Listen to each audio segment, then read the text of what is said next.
All right, take 3 for video number 4. Okay, what we are going to start with today is the very first story in the Bible. This is the creation story, Genesis chapter 1. And yes, it is one of 2 creation stories that we have, and the creation stories contradict each other, which makes it fun. If I had you in class, I would have you read, like in person in class, I would have you read Genesis 1 and draw a picture of what this world God created looks like. So in your head, while I read this to you, because it's going to be story time, while I read this to you, imagine what the world would look like, okay, if this creation story was exactly true. So bear with me in reading this because it has a lot of funny language. In the beginning, God created the heavens and the earth. The earth was without form and void, and darkness was upon the face of the deep. And the Spirit of God was moving over the face of the waters. And God said, "Let there be light." And there was light. And God saw that the light was good. And God separated the light from the darkness. God called the light day and the darkness night. And there was evening and morning one day. All right, that was day 1. He created light. Keep in mind, he did not create a light source. He only created light and darkness, okay? All right, day 2. God said, "Let there be a firmament, it's a fun word, in the midst of the waters, and let it separate waters from waters." And God made a firmament, and separated the waters which under the firmament from the waters which were above the firmament. That's, yeah, like my mouth is like, bleh. And it was so. And God called the firmament heaven. And there was evening and there was morning, the second day. Okay, so now we got water. We have lightness, light and dark, and water. And we have it separated. So this is what it looks like. I'm going to draw it for you since you're not in class, in-person class. So right now, here's our world. There's water up here, okay? We will eventually be down here, but we have this cute little firmament, and above it is water. Okay, so moving on to the third day. Let the waters under the heavens be gathered together in one place, and let the dry land appear. And it was so. God called the dry land earth, and the waters were gathered together. He called them seas. And God said, "It was good." And God said, "Let the earth put forth vegetation, plants yielding seed and bearing fruit, each according to their own kind upon the earth." And it was so. The earth brought forth vegetation, plants yielding seed according to their own kinds, and trees bearing fruit. And God saw that it was good. There was evening and there was morning, the third day. All right, so keep in mind, no sun yet, okay? No sun, no moon. But right now what we have is we have earth. Oh, you can't even see that. Okay. So now we have land. This is our land. And right around here, there's water. Okay, and we have trees. No sun yet. Very important. No sun. Okay, that's my beautiful artwork. All right, the next day. Now we're on day 1, 2, 3. We're on day 4, okay? Let there be lights in the firmament of the heavens to separate day from night, and let them be signs for the seasons and for days and years. So here, I'm going to skip. This is a lot of mouthful. But basically, now, in the firmament, we get a sun. That's my sun. Looks like a flower. We get a moon, which I know it's not really always in a crescent, but we get the moon and we get some stars. They're stuck in this thing up here, okay? In between the water and the earth. So God called it good. Let's move on. So on the 5th day, he said, "Let the earth bring forth living creatures according to their kind, cattle and creeping things, beasts of the earth according to their kinds." And it was so. And God made the beast and each according to their kinds, and the cattle according to their kinds. See, this stuff's a mouthful, isn't it? And everything that creeps upon the ground. And God saw that it was good. All right, so now we get some cows and some other creeping things. This is going to be a donkey because I want it to be. That's my little donkey. And here's maybe a little snake. Little snake. Okay. Beautiful. Looks just like Earth, right? Okay. And then on the 6th day, this is what God says. Then God said, "Let us make man in our image, after our likeness, and let them have dominion over the fish of the sea, over the birds of the air, and over the cattle." So God created man in his own image. God created him. Male and female, he created them. And God blessed them and said, "Be fruitful and multiply." Okay, it goes on from there. Then we get, I'm just going to draw one stick figure. Then we get man. Okay, So this is what our first of two creation stories tells us. So does the earth look like this? Do we live in a big snow globe?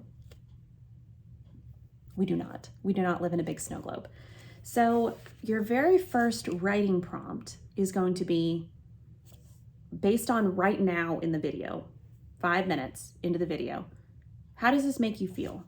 Our first creation story, if we were to take this story literally or scientifically, makes no sense. You guys, if you haven't already started in biology class, you'll figure out real quick that this is not what science has proven that the earth is. So from that, I want you to write a response to how you feel about this first creation story. So if you have to pause the video here, that's fine. But now I want to move on.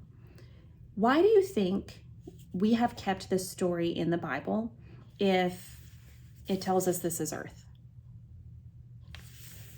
When we read the Bible as Catholics, now keep in mind, there are a lot of Christian denominations that they take the Bible literally. They are not allowed to follow what their biology teachers teach them in school. I've heard people go so far as to say that dinosaur bones were put under the earth by the devil to confuse people, heard all sorts of things. But guess what? That's not what Catholics believe, because we know that this creation story came from people, first off. It was written by men. Men wrote this story. We do believe that God can work through the stories written by men to teach us something. So when we look at this first creation story, here's some of the things that you as a Catholic are supposed to pull out. First, do not view it as a science story. If you come to the Bible as a science book, you are going to be severely disappointed, and it is not the point. Bye. There's somebody at the door. So if you look at this story as a science book, you're going to be disappointed. I want you to imagine that 3,000 years from now, somebody comes along and they find the book Harry Potter, and they start reading it, and they're like, oh my gosh, history was crazy. There was wizards and Voldemort and feuding, and they didn't say Voldemort's name, and that would be wrong, right? If somebody picked up something and looked at it as a science text when it was in fact not a science text. Don't do that with the Bible. It is not meant to tell you how the world came into being. It is meant to tell you about you and your relationship with God. So what do we get out of this first creation story? First, it tells us as God created, every single thing God created was good. Every single thing that came into creation, that came into existence, was wanted. That means you specifically are wanted. That means that everything in nature has a purpose, has a reason for existence. Now, when we get to the creation of man, we're told that man is made in the image and likeness of God. Now, if I were to say to one of you, you are the image of your mother, that would mean that you look like your mother. That is not what image and likeness means in the Bible. When it says that man and woman were made in the image and likeness of God, it means that you are created different. You have the capability to perceive perfect, or to desire perfect, authentic love. You are placed in a caretaker role of everything in creation. You are meant to care for it and love it. That is the niche that God put you in, and you are supposed to be in that niche. Next, you have awareness. You have awareness of your self-thinking. You have awareness of your physical body. You have awareness that you are aware of yourself. There are not really other creatures out there that have the same level of awareness as people. So this creation story is meant to point out to you that you are different. You are special. Everything in nature is wanted, and everything in creation is good. Okay? Has nothing whatsoever to do with science, okay? So if your science teacher is teaching you something about evolution or the way that the world came into being, listen to them, okay? Do good on your test. Now, if we turn to the second creation stories, this one I'm going to paraphrase for you, but I just ripped it. All right, so Genesis chapter 2, if you jump down here, this is the creation story that we talk about Adam and Eve. Okay, so I am going to go over this really quickly because, but you'll have a writing prompt about this one too. So the story of Adam and Eve is that Adam was created out of clay, out of dirt, and then God saw that man was alone and he didn't want man to be alone. So he created animals. And then he instructed Adam to name all of the animals. So he did that. And then God was like, these animals really are not cutting it as a suitable partner for Adam. So he made the man fall asleep. He pulled out a rib and he fashioned that rib into woman. And there was Adam's suitable partner. Okay. Now, first off, are men really made out of dirt? Some women will say absolutely, but no, men are not made out of dirt. They are not made out of clay. I am not a rib bone. Okay. So what does this mean? What it means is man is of the earth. Men and women are of the earth. You are intimately connected with the earth. And one of the ways that we can see this in ourselves is if any of you especially are suffering from anxiety, if you spend some time outside, it will actually calm you. Being in nature actually calms you down. It lowers your cortisol levels. Fun fact.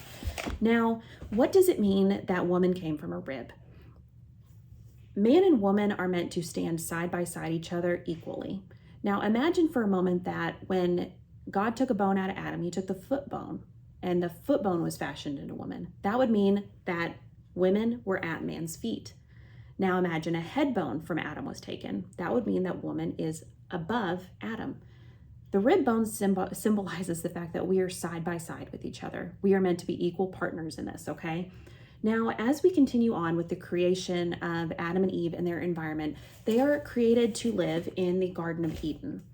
And the Garden of Eden is this beautiful place. It's filled with happy animals that do not eat each other. Keep in mind, nobody in the Bible eats meat yet. Okay, so we have two rivers. I believe it says in there, the Tigris and the Euphrates. So we have like the garden, okay? I'm gonna put a little compass up here because I think that this might be flipped for you guys. But north, south, east, and west is how I have this. So this is our Garden of Eden. Now, God creates this beautiful utopia for man and woman to live in. And right in the center of the garden, there's a bunch of trees all over the place, okay, with fruit that man and woman are allowed to eat from. And then he puts a tree in the middle of the garden. And God tells Adam and Eve, well, actually, he only tells Adam. So if this was my husband and I in the garden, what would have happened is God would have told Adam, eat from that tree and you'll die. And Adam would have never told me. But I always wonder if that happened. But we know that Eve knows, okay? So anyway, I want you to imagine for a moment that you have a hamster, a pet hamster. Would you ever put something in the middle of its enclosure that could kill it? I wouldn't, okay? Imagine that you have a baby. Would you ever put something in front of your baby or toddler that if they eat it, they would die? Seems kind of screwed up, right? Like the making of a serial killer movie. But this is what God does. He puts a tree in the middle of the garden. He says, do not eat from it or you'll die. So along comes the snake, which is a symbol of evil temptation, okay? Snakes are not the devil. If you see a snake outside, don't kill it. It has a role in creation, okay? But in this story, the snake is the form that the devil takes on. He goes to Eve and he says, you're not going to die if you eat that fruit. You're actually going to become like God. And so Eve is tricked into eating the fruit. Adam is with her. He eats the fruit. And then we're told that their eyes are open. They realize that they're naked and they run to hide, okay? Now, what's the big deal about them being naked? The story says it several times that they're happy and naked. If you've ever seen like a little kid like running around like a toddler, if you have little brothers and sisters, there's this peacefulness, this lack of shame that toddlers and little kids have where they're like, I'm naked, I'm free, what a beautiful life. They are not in this mindset of shame. If one of you were to suddenly be naked in front of a bunch of people, we would feel so ashamed and embarrassed. But in the Bible, Adam and Eve are naked and they feel no shame. Then suddenly they eat the fruit and they feel ashamed. They want to cover up their bodies. This has nothing to do with actual nudity. What this means is man was at a stage of perfect peacefulness. And then they ate of the tree they were not supposed to eat from. And that peace was lost. They now feel ashamed of who they are. Okay, so what does this tree actually mean? Imagine for a moment that in front of you, I put a man or a woman and I said, you are marrying this person. You have no option. You're going to marry this person. Would you authentically, truly, deeply love that person? Probably not, because forced love is never going to be true love. That's how it works with you and God. If I placed God in front of you and I said, love him, you're probably going to not, okay? This is one of the really important roles of confirmation also. As you're going through confirmation, it's time for you to make these decisions on your own. So what God is actually doing with this tree He created this utopia for us. He created this perfect environment for us. He loves us. But what he says is, for this to be authentic love, you get to pick. And what we see with Adam and Eve is that they pick not to love God. So anyway, they're thrown out of the garden. And one of the things that we are told is that after they're expelled from the garden, God kills an animal and makes them clothing. So now we've experienced the very first death. Excuse me, I have the hiccups. Oh, I hope that doesn't continue. We have the first death. And what we're going to see in Jewish culture as we kind of bounce through this is every time somebody sins, something dies. And this is going to teach a valuable lesson. We're going to get there in a minute. But anyway, so an animal is killed and made clothing for Adam and Eve so that they can cover themselves. Their shame is hidden. And then God at the east of the garden, he places an angel to guard it. Now, is this a very good battle strategy? If you have a garden, do you think that guarding it from just the east is a very smart way to guard anything? No, it's not. That's because there's symbolism here, okay? Because why do we keep these Old Testament stories? We need them, or Jesus does not make any sense. That's the big thing. So now I want you to imagine the garden in this shape, okay? And the angel is right here at the east, and the east is important. In Jewish culture, the east was always the direction the door to enter their temple faced. This is the same thing with Catholic churches. We've carried this over. So when God threw Adam out of the garden and he placed an angel to guard the east, what we're getting here is a temple metaphor.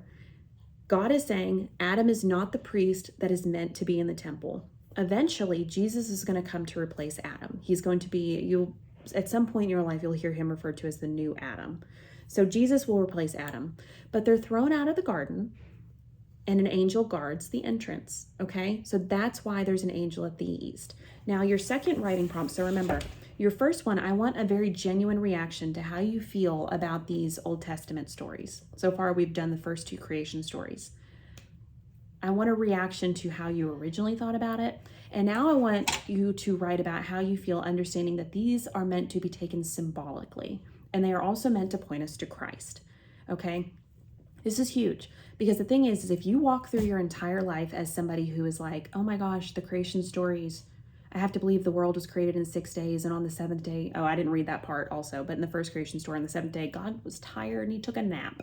So if you're one of those people who's like, do I have to take this literally? Because there are people that do. And then you find out that, science has proven all these different ways that the world came into being. And it doesn't line up with scripture and it ruins people's Christian faith because they do not understand how to use the Bible. Those creation stories in the Bible are not meant to be science. They are meant to teach you the who you are aspect of it. They are not meant to teach you the how, which is what we have science for in scientific study.